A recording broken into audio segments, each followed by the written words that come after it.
There's so many reasons why anybody at an organization these days can become a data hero.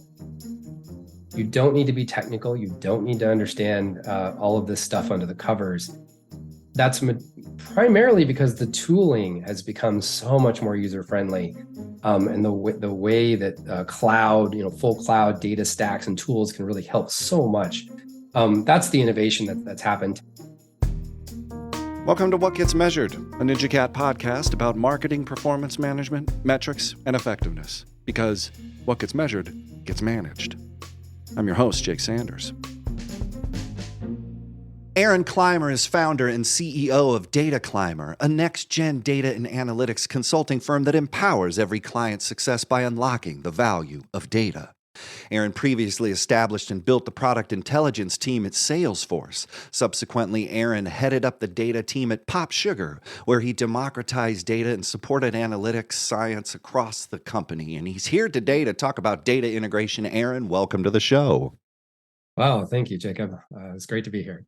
Thank you for being here and sharing a bit of your time with us. And I figured we should start with a biographical starting point. Talk a bit about your journey. What experiences led you to founding Data Clymer? Yeah, I'll try to keep that short and sweet. I don't know. That's a No, one, but, don't worry. Take your time. Yeah. No, I mean, I always think I've enjoyed the ride and the experience just in life in general, right? I just go where my interests take me, and it's been a windy route. It's definitely not been a straight line. Yeah. In a nutshell, I started out in high tech, enterprise software, Silicon Valley, lived in the Bay Area for 20 years, and was working with data, but more of it from an application standpoint. And about halfway through my career, I got my MBA, and one of the courses in the MBA was actually targeted marketing course. So this is before the term data science was a term, right? But it was data science. It was predictive modeling, and the power of what data could do for a business. And I loved it. Just was on the edge of my seat, realizing that I really enjoyed data specifically and how that could be applied to business problems. The poster child, I don't know if that's the way you'd say that, the quintessential case study back then, and still is today to a large degree, was Netflix. Netflix back in 2005 could predict 80% accuracy who's going to leave in 6 months, just based on your viewing patterns, right? And your DVD rental patterns at the time, right? And it was just amazing. So I love that. So I went straight to Salesforce after that with that vision of I'm going to bring data, professionalism, and the value of data to Salesforce. My vision there was to build up a data team that would surface up data, model it, and make it easy to use, make it business ready, if you will, so that everybody in the company could become much more data driven and actually use the data, and then build more advanced analytics on top of that, do the predictive modeling and all that good stuff. And so I loved that. I loved my main focus there was looking at product usage data specifically. So it was, I got there and I said, this is the largest cloud company in the world at the time, and you've got every click, right? You're looking at every single piece of usage of your customers across the platform because it's full cloud. Treasure trove of information there, right? Really valuable for everything: marketing, sales, customer success, product. I mean, that data is really valuable to improve the company across the board. So that's what we did, right? We put data into the business process of developing product. We put it into the customer success, process to do everything from just service customers better, right? We built an early warning system for customer attrition and reduced customer attrition quite a bit, with just getting a heads up on who's not doing well with the product, right? Who is challenged, and let's go fix that. Sales and marketing, tons of use cases there. So it was wonderful to democratize the data across the company and just see that culture change, and develop a methodology with how do you talk to business end users about how to use data, how do you actually get them to engage with it and make a difference. So I just that was it was really enjoying my career at that point, way more than just in general high tech enterprise software.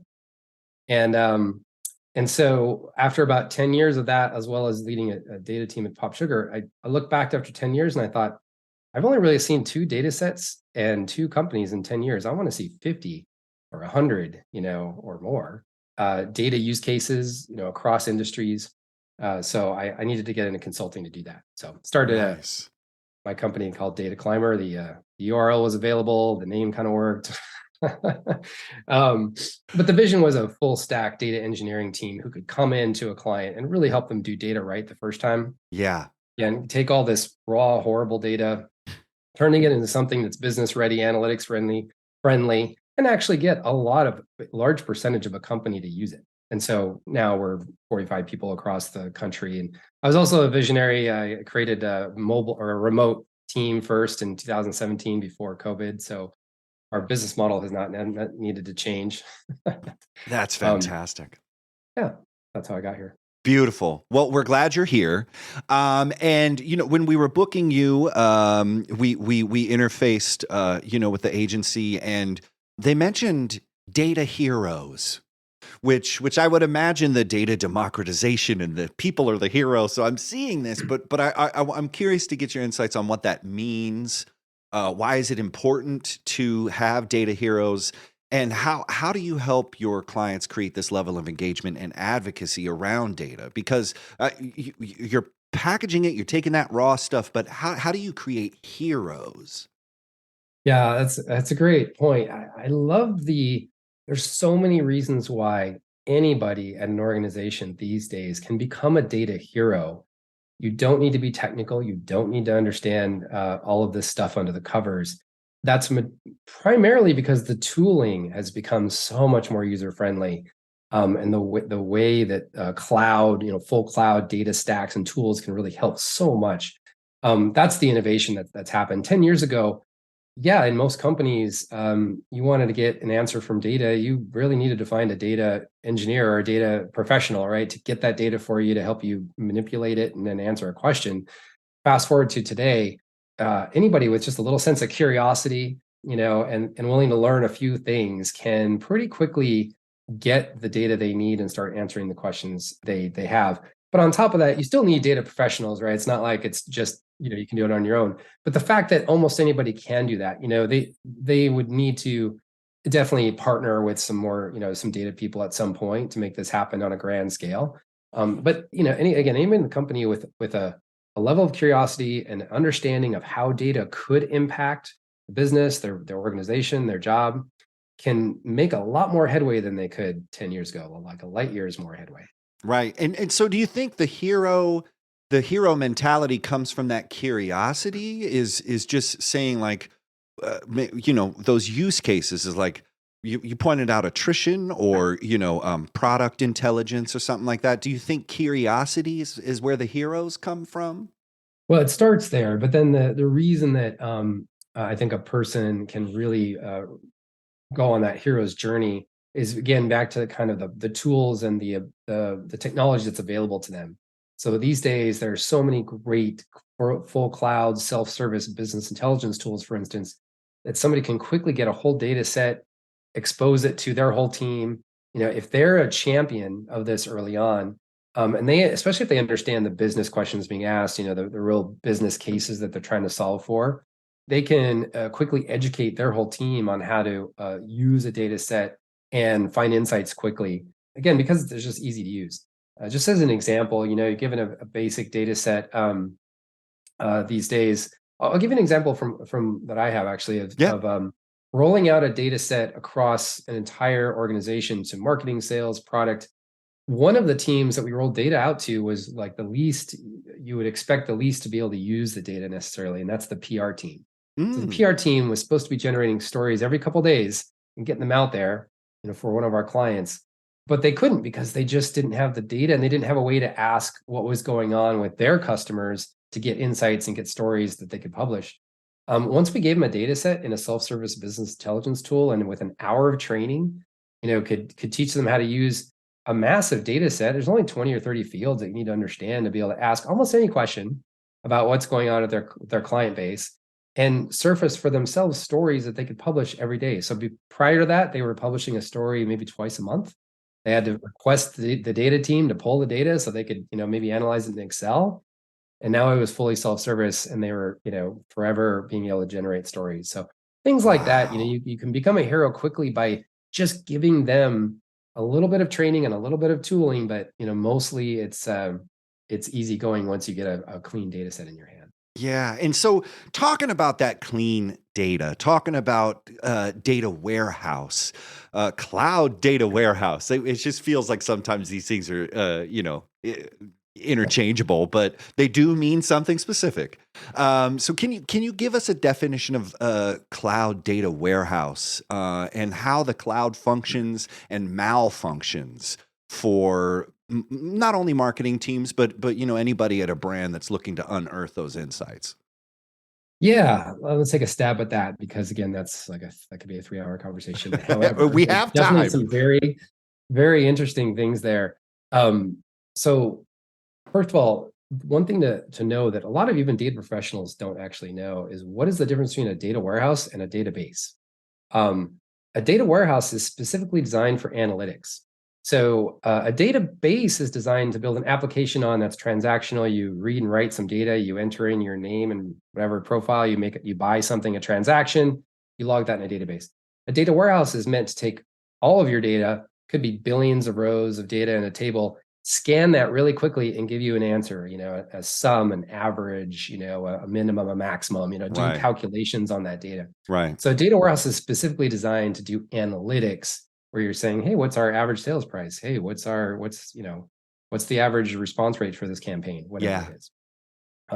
So that's first of all, that's data warehousing. The architecture for the way you do that, the technical architecture has been around for 30 years, but it was much more rare, even 10, 20 years ago. The reason cloud is interesting is that same architecture essentially has moved to the cloud. But now with the cloud, everything's logical because there's no more physical hardware that you really have to worry about. That's all been obfuscated away. And what that means is there's these hugely innovative things you can do now that you could never do without the cloud. So I'll Mhm. give you one example. Um, we work with a cloud data warehouse called Snowflake. It's one of the leading Oh, yeah. cloud data warehouses on the Oh, planet. we know Snowflake. So, and it's more and more people know it every day now. Uh-huh. But one of the innovations of that is you can have two say Snowflake instances. Let's say it's your company's instance and one of your partners, just as an example. If you both have Snowflake, um, you can share data in such a way that the partner could open up some tables in their database, make it available for you in your database, and it looks like it's in yours. And you can use it just like as if it's in your data warehouse. You can write queries against it. You can merge that data with your data. And it's because it's all logical. That data is Right. all in the cloud Mhm. in one big cloud space, but logically you can just bring it together. It's not literally sitting side by side, but it Right. looks like it is. Mhm. And so that's something you could never do with a on-premise, we would say, data warehouse that's Right. running in your on your your servers in your closet. Well, and thinking about this, the CTOs are wondering, should we buy it or should we build it? And some people are struggling with that because they're saying like, look, we could outsource all this stuff, but maybe we could also build it internally. And maybe one of the ways that this data warehouse functionality could malfunction is in the way that they lock it in an on-premise place. Am I getting somewhere with that? Am I connecting dots that aren't connected? Or like, what's that thought that goes into like, an agency's mind is like, well, no, we can just do it in-house. So what I came to mind when you said that to me was there is always this thought process around when you say buy versus build. I don't necessarily think of cloud versus non-cloud. It's more, do you want to take the building blocks to build a data system for yourself that it could be full cloud, which it should be these days if you can, or do we buy a bunch of applications that maybe can be integrated together to form our solution? And I think the answer is usually actually a mix. However, even in the data space, there are hundreds, maybe even thousands of vendors that you could put together for a full solution. It's never one vendor. So there's at Right. least 4 or 5 vendors to do anything. You've got your data warehouse. You have maybe a data modeling tool like DBT, Matillion. You might have BI tools there's numerous ones of those.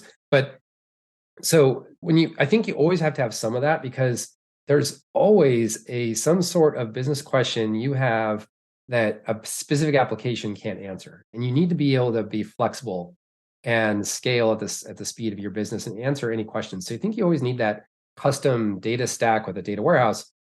However, if there's applications out there that can really solve a lot of the problems of a specific department or specific, case, that's awesome to have that. But eventually, I think you want to always have all of your data in one place so you can always answer whatever that question is that you can't get out of a specific application.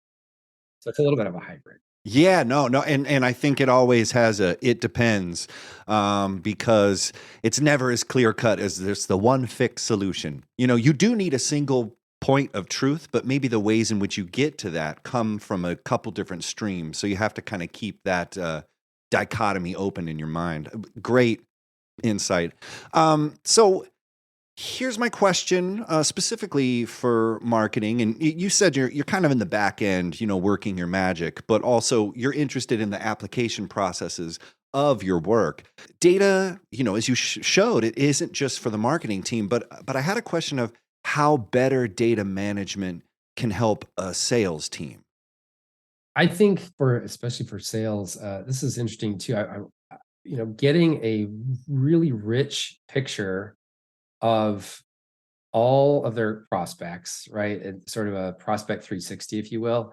Everything and anything you ever needed to know about your accounts you're working on. It depends if you're B2B, or if you're looking at account maps and accounts, and if you're B2C, you're looking at more of your consumer, everything from demographics to psychographics and all of that, as well as all the touch points you have with a prospect. And so I'm actually interested. I'm forever trying to figure out myself, actually, is there a holy grail there? But for me, just like any problem we approach with data warehousing, is just take the data you have, all of the raw data from all of the places you get it, and let's model it all together into something that makes a lot of sense.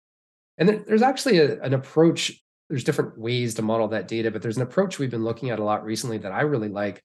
And this is done in a lot of marketing automation platforms as well. And I'd be so curious to see in which cases one is better than the other, or if you always need both. But what I'm getting at is there's a modeling approach that we've been doing more recently, where we'll take every single event. So for marketing specifically, take every single touch point you have with a prospect, put it all in one single log, if you will, one single table, in our case, in a warehouse with a timestamp. What kind of event was it? Was it a website visit? Was it an ebook download? Was it an event they attended? Whatever it is, stitch that all together.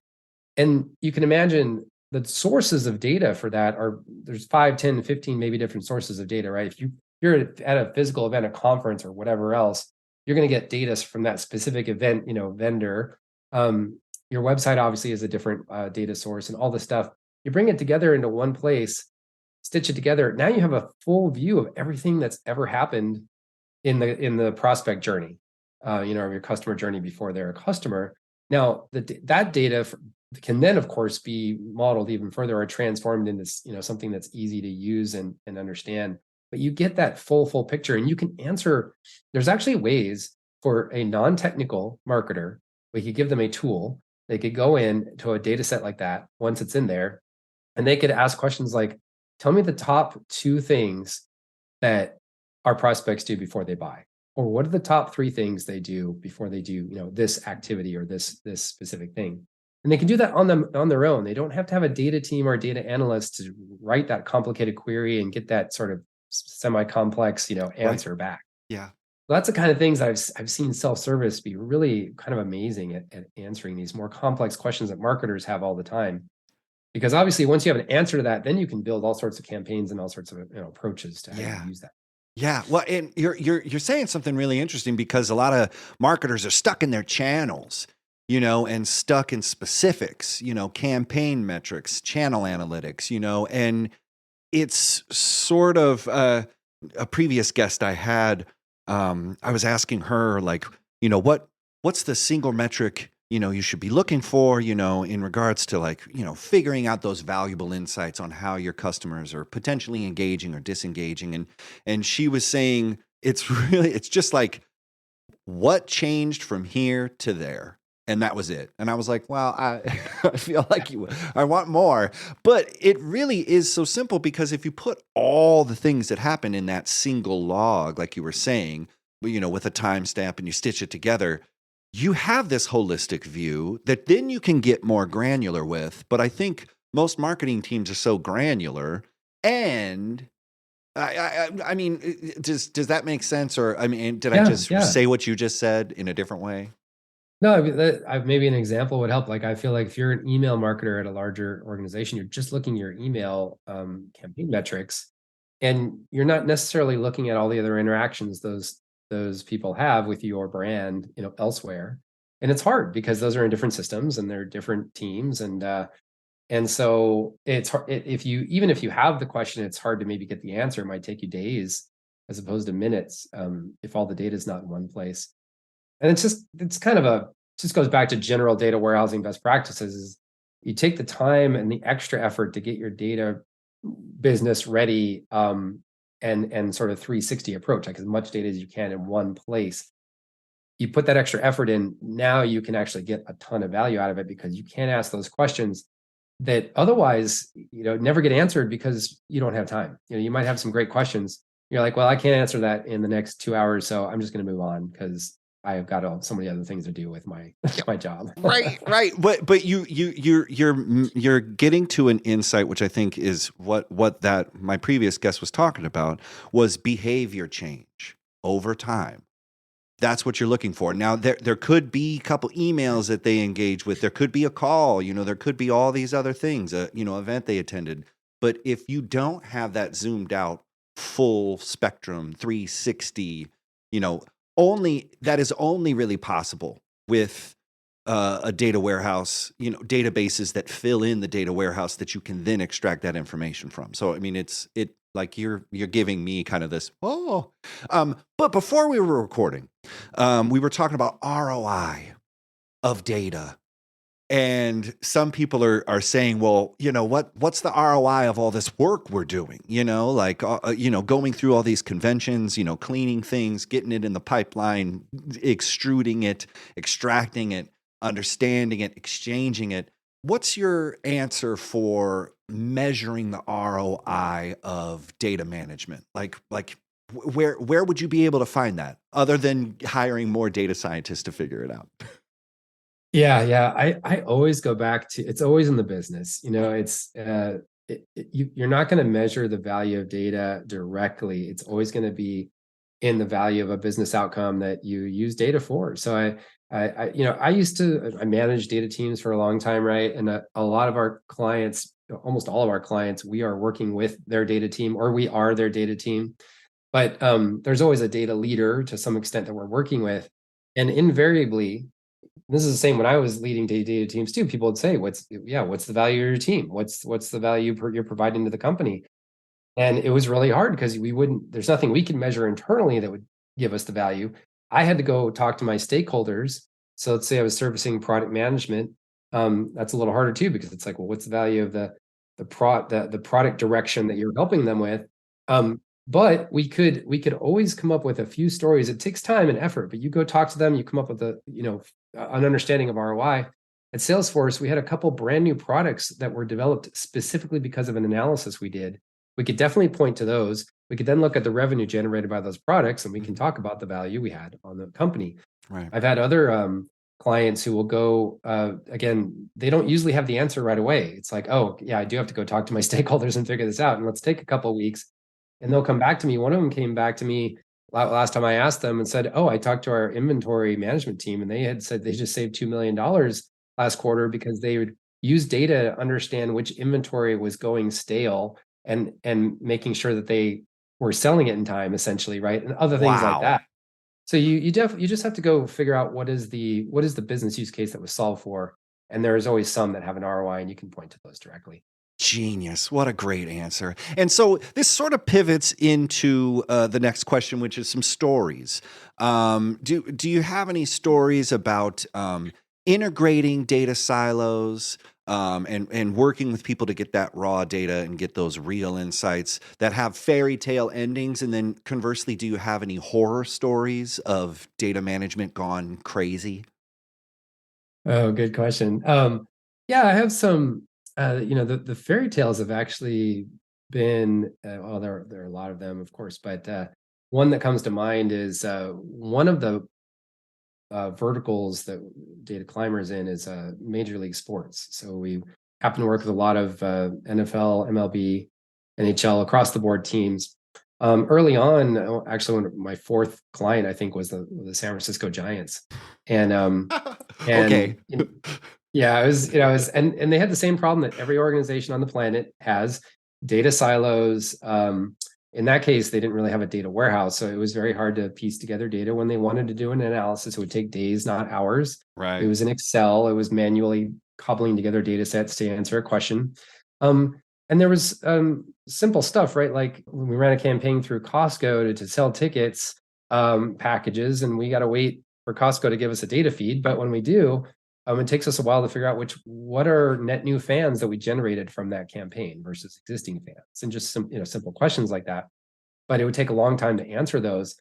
And when we implemented a modern cloud data system that and modeled the data to make it easy to understand, the goal there is, and with all teams, is a golden fan record, so a master record of every fan, to have a clean record of your fans. Then, of course, it's quite easy to figure out, okay, of all the people that responded to a campaign, which ones are existing fans, which ones are new fans, or if they bought a ticket, which ones are new.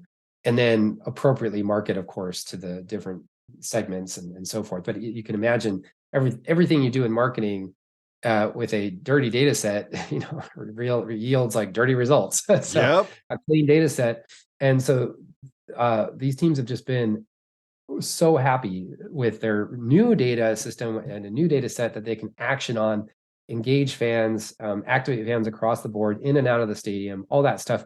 I've been really happy to be able to do that. And then to be able to, at any point in time when a new business problem comes along, or they need to answer a new question, or just focus on a new area of the business with data, they can do it really fast because they have full control over the system. And they can just, ingest a new data source and create a new data model, but it's pretty quick. So that's worked out very well. Well, that's a good one. Give us like a horror story. Like, let's see a car Yeah. crash. Like, show us some forest fires or something. I think that people want to know. Like, it just seems like if you don't do the good thing, you're going to get the bad thing. But explain how some of those horror moments have occurred in your career. Yeah. I think a lot of the horror moments, the worst thing that can happen in a data project or for a data initiative is to have lost trust in the data. So deploying data that's invalid, or otherwise not true, or there's just been mistakes or issues in the data, or there's missing data, all sorts of dirty data problems.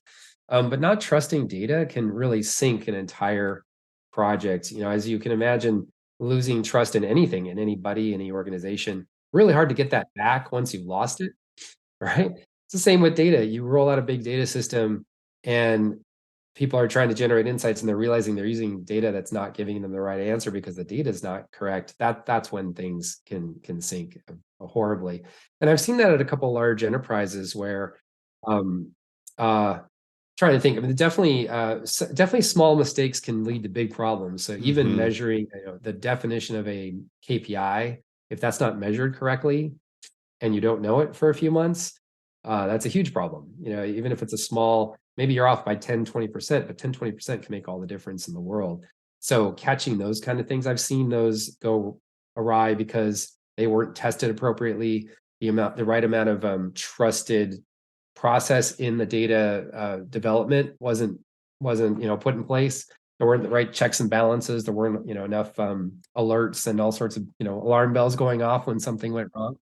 um, I've seen that happen a lot, and that's tanked for sometimes for hundreds or even thousands of end users will just throw Oh, up their hands and give up because once they realize there's a mistake, and it goes back to transparency. If you're not transparent, if you make those mistakes and you're not transparent with the team about why and how it happened and how you're fixing it, then it's kind of broken forever. So I've definitely seen that happen quite a few times, and that's why trust is something we really focus on quite a bit. well, and interaction. At a couple moments during this conversation, you're saying conversation, like with a person. can lead to these harder technical things. And I think we just want to get to that point where the data don't lie. But you're like, but is the data right? Is it full? Is it clean? And garbage in, garbage out. It is a very serious thing that people on the other side of the technical nature of data totally understand. But everyone else on the end is saying, I trust what I see here, and I like what I see. And you're like, it might not be the picture. It's amazing how face-to-face conversations with people can lead to technical changes within an infrastructure that can just create this transparency and that honesty and the process is just better. And I mean, you're saying that, like, how important is people work, soft skills, to the hard nature of data? Oh yeah, that's a great point. It's all about people at the end of the day. You're right. That's probably the biggest point of failure too, is when there's not communication. Yeah, you nailed it. You know, if the data team does not have really much idea of what they're doing and why they're doing it, what's the data, what's the nature of the data, why is it important? Yeah, that becomes a big problem, and I've seen that happen a lot. So yes, those conversations have to happen. Um, it's really great if you can find somebody who can interpret between the technical and the business side. Those are the key people in these processes, because they can understand both sides and they can see where there's misses in the conversation. It's so dope, because you're really hitting on something of data interpretation. It's like a different language over here, and here's the hard, the very final revenue generated business outcome language over here. And someone has to be able to marry these things, and it can't just rely on the database itself. Absolutely. Yeah. 100%. Oh, okay, fine. Well, then great. Let's get towards the end here. If you've given us so much to think about, so many great instances of how data can work, especially if you work with data right.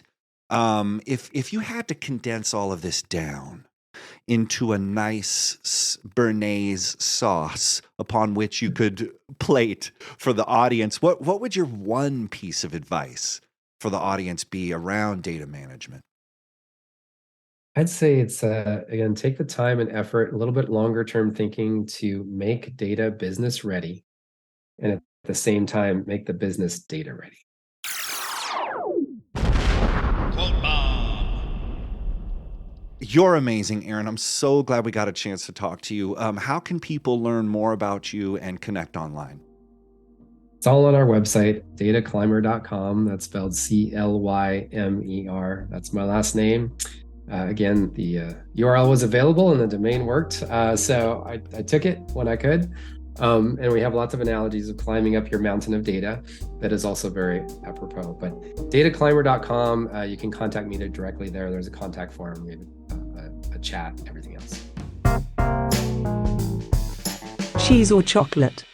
Are you ready to play cheese or chocolate? I am ready. All right, well, here we go.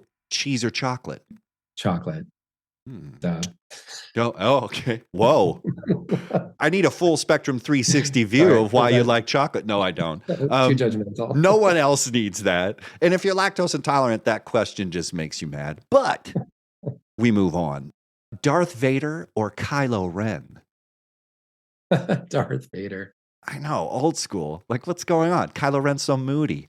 To-do lists on paper or checklists in Asana? Oh man, to-do lists on paper. I mean, I like checklists in general, but they get lost in Asana. Right? It feels good to just strike something off. This is a tough one. Christmas or Halloween? Oh, that is a tough one, man. Sorry. I like this so much.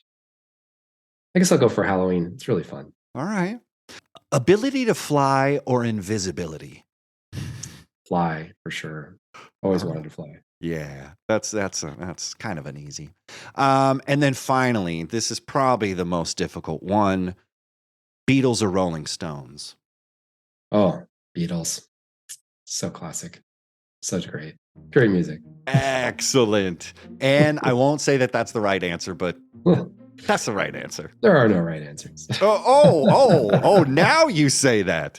Yeah, now I can be all.